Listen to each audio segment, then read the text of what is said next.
Hi everybody, it's Migsy, and today I've got something a little different. I've been watching dramas, mostly stuff that's on Netflix. So today we're going to be talking about Squid Game. Kind of, not really too much about Squid Game, but what if Squid Game were Filipino?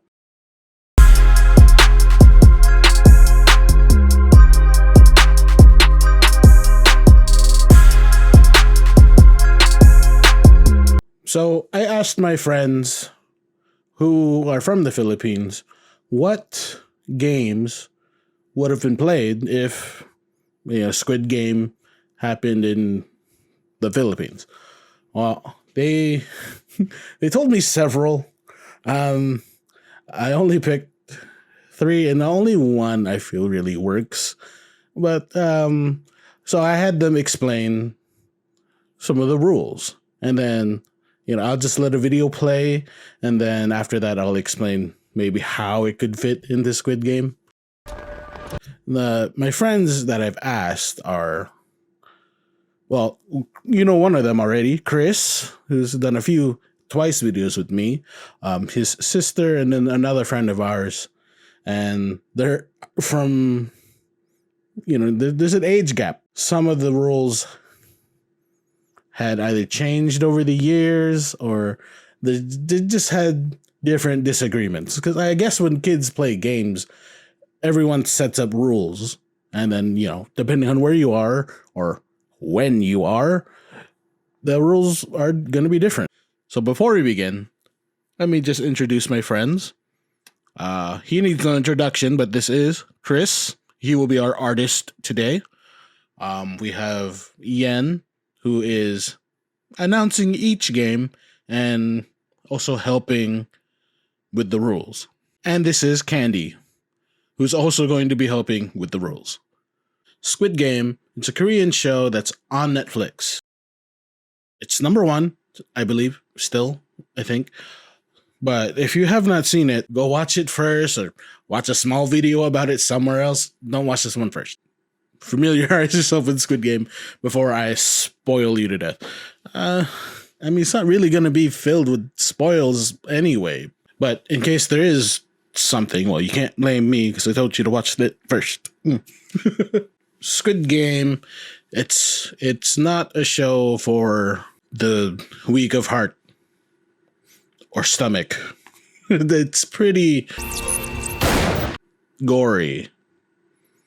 Yes, so if you didn't know, it's not your happy game. People died in that game. It's a show. All right, well, let's get on to the first one. Okay, Patintero. Patintero is played on a pitch. And depending on how many players, is you divide the pitch into several divisions. The point of the game is for one team to go inside the deepest level of the pitch and come back outside. Not necessarily all of you. But at least one of you. Yeah. And then points is scored by how many people make it all the way in and all the way out. Oh, really? Yeah, that's how we do it. Oh my god. Because we're good. Everybody comes in, comes out there. No, for us, just one that goes the whole thing. This game win. Mm. Well, I forgot about that part, but basically yes. So it's just divided by like level 1, 2, 3. So this whole thing is level 1. This whole thing is level 2. Level 3. It can have more, but depending on how many players play. But the point is make it all the way to level 3 and then all the way back out without getting tagged. Now, none of you. None of you getting tagged. Oh yeah. Yeah, none of you getting tagged. If one is out, all the team is out. For us, no, it's. Oh my goodness, you guys are changing the game. Yeah, that's why there's points. We played it the same way. Yeah, as long as you have a person on your team, that's not out. No, that's why it's a team. We're still gonna be Squid Game version. When they tag you, you're out. All of your team is out. Oh, no, not for us. Yeah, I don't think it Yeah, you tag one person, they can't try for points anymore. No, you tag for us when Oh. we used to play. You tag one person, the whole team is out. So you're gonna switch. You're the Yeah. gatekeeper, and then the other one are the passers. How do you do that? We played on the same street. No, yeah, but we don't. Anyways, there's taggers that is positioned on each line, on each axis, and their job is to try to reach the team member that goes in. You're just gonna end up one game for this video. No more other games. Just Patintero. But Many the- versions. But the taggers can only go on their axis. And sometimes, if you have enough people, there's a person called Around the World That goes that can go all the way around the world. the world. The Patintero world. Oh, I remember another thing. For the Around the World, they can tag on this line, the entrance line, but they can only tag people on the inside Coming back. coming out, Yeah. not coming in. So they have to be facing this way to be able to tag people coming out. Anyways, that's all different. Obviously, there's a lot of different versions on playing this game because everybody has their own. Because it's a street game. There's no definite rule to it. There's just a format of it. There's no Philippine Patintero Association, national association to make up the rules. All right. So that looked like a fun physical game for kids to play. Adults could play that too, I guess. Now in Squid Game they do have team games sometimes. So if you could have a game of runners and then and gatekeepers, and then if the gatekeepers fail to keep the runners out, then they would lose the game and be eliminated. And if you didn't know already, if you lose in Squid Game, well, you die. They get rid of you. And they were telling the game to me. I told them, well, maybe they don't. Everyone who's participating is a runner, and anything that would be a gatekeeper would be the masked people. Maybe they have weapons instead of tagging, a player. They just if they get the chance, they just kill you. And then everybody just has to run. And of course, you can still have the time limit there. Everyone who doesn't run, gets eliminated. Where would that fit? I think it'd be a good first game. I also think it fits as the Squid Game equivalent. It could be a one-on-one, just either one person guards and the other's running, and if he gets past you, you die. If he doesn't get past you within, I guess, a time limit, then they die and you win the game. It also sounds like the game with the glass bridge. If you have a line of people behind you, it's like, go, or we only have 30 minutes, we're gonna die if you don't move. So if you don't move, I'm gonna force you to move, or something like that. I think that's it for that one. Let's go to the next one. Tumbang Preso. So this is another Filipino street game. So in the Philippines, you normally wear flip-flops, or in our case, we call it chinelas. There's also, you draw a circle. And you have a can inside. And then you have a can inside that circle. And the person who's it guards this can from being tipped over. So the other players stand, how do you say far? How far away? 20 feet away? Maybe. Like some distance away from the can, and each player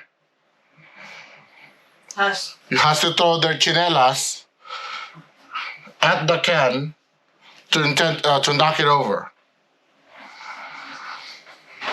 And of course, you have 2 chinelas only. So you have to, while if somebody knocks over the can and it flies away from the circle, the guard has to grab the can and put it back in the circle.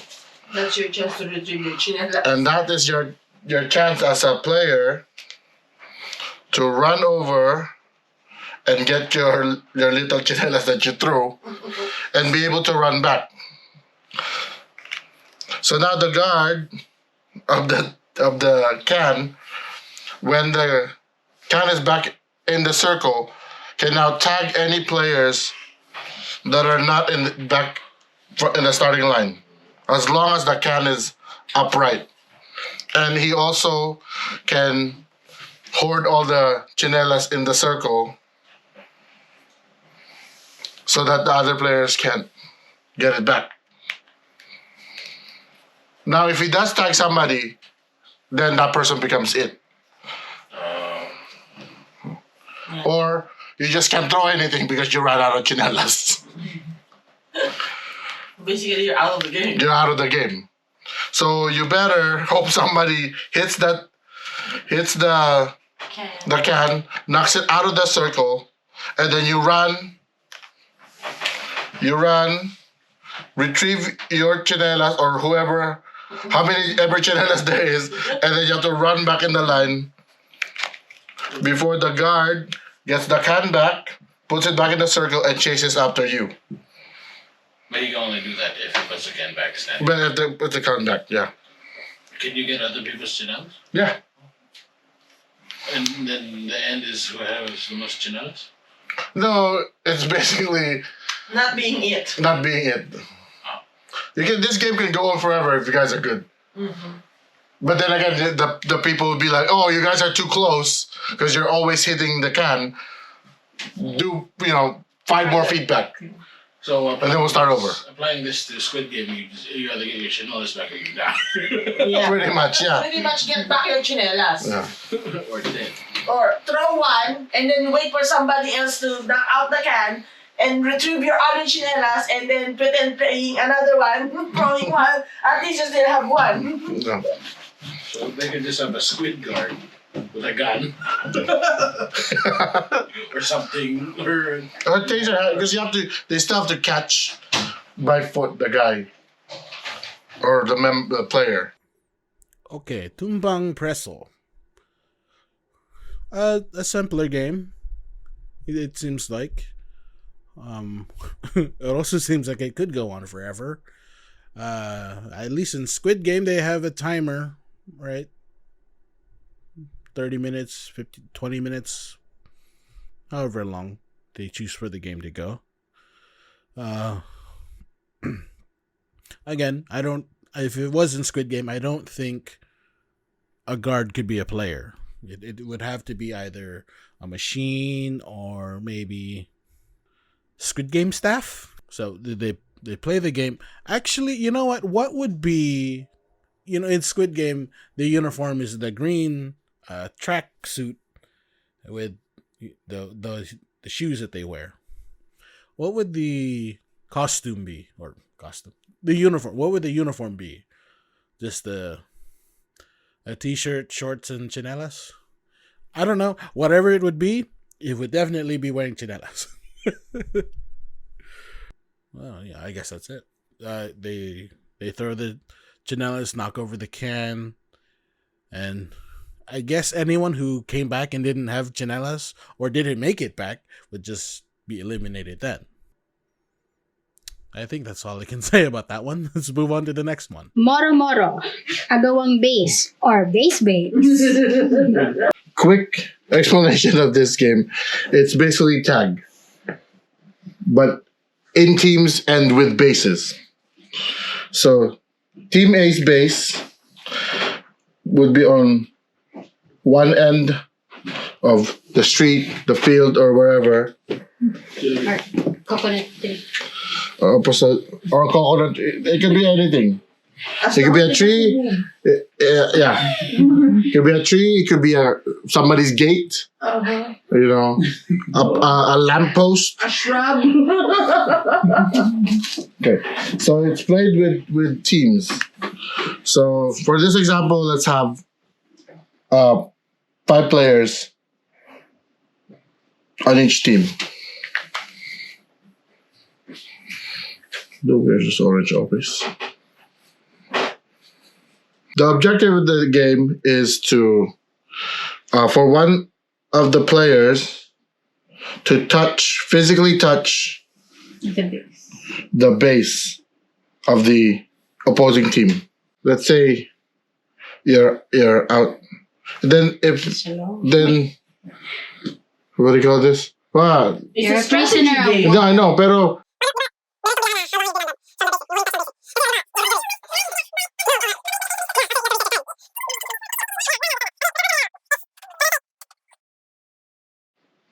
okay, so Moro or base is played with several people on each team, and the objective of the game is for one member of the opposing team to physically touch the base of the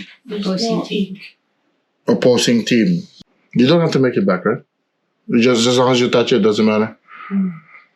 That's a point.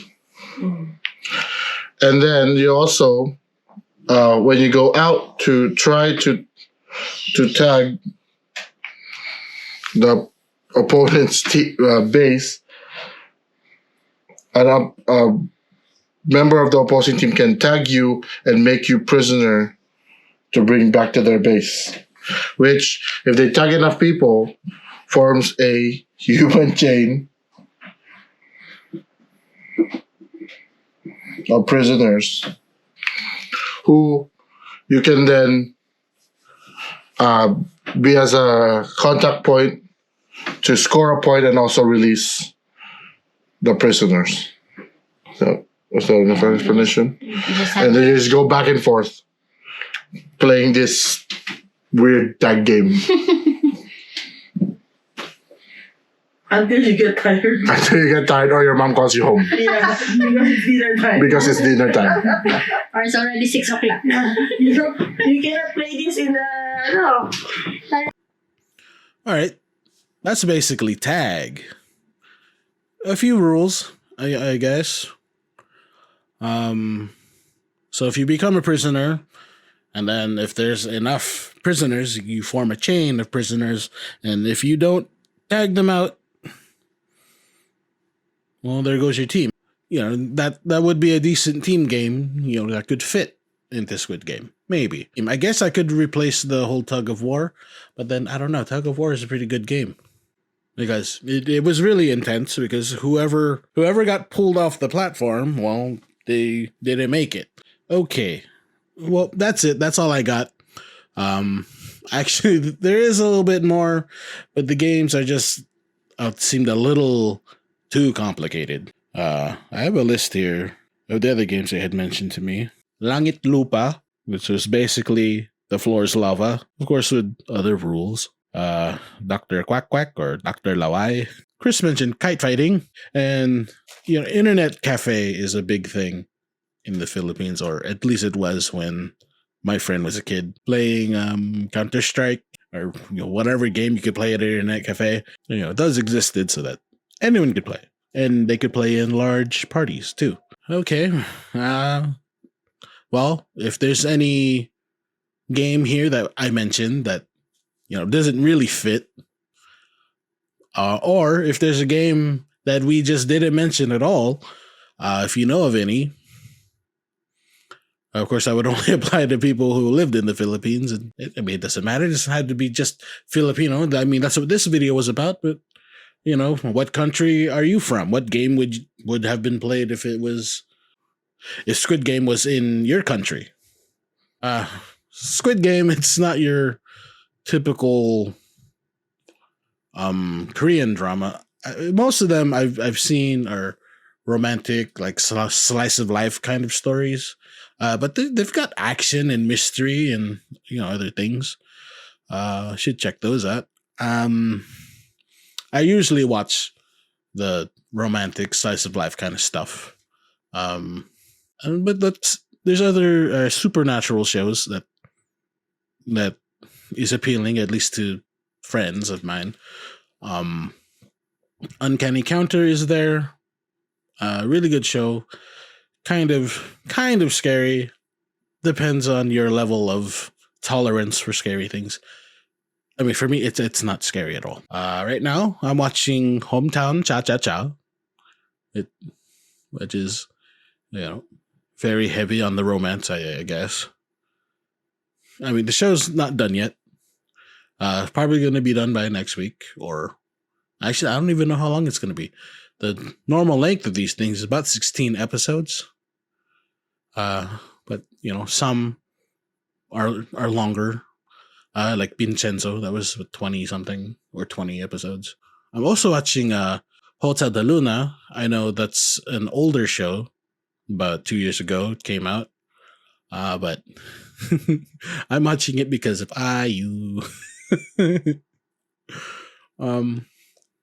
The story's okay so far, but every time I see IU in a new outfit, I'm just like, hey, you look good. But I could just make another video on the dramas I've watched, I guess. Yeah, I'll just save that for another time. Anyway, thank you for watching this, and have a good one. Bye, these are the people I got the information from. Thanks, guys. Bye-bye! See you next time!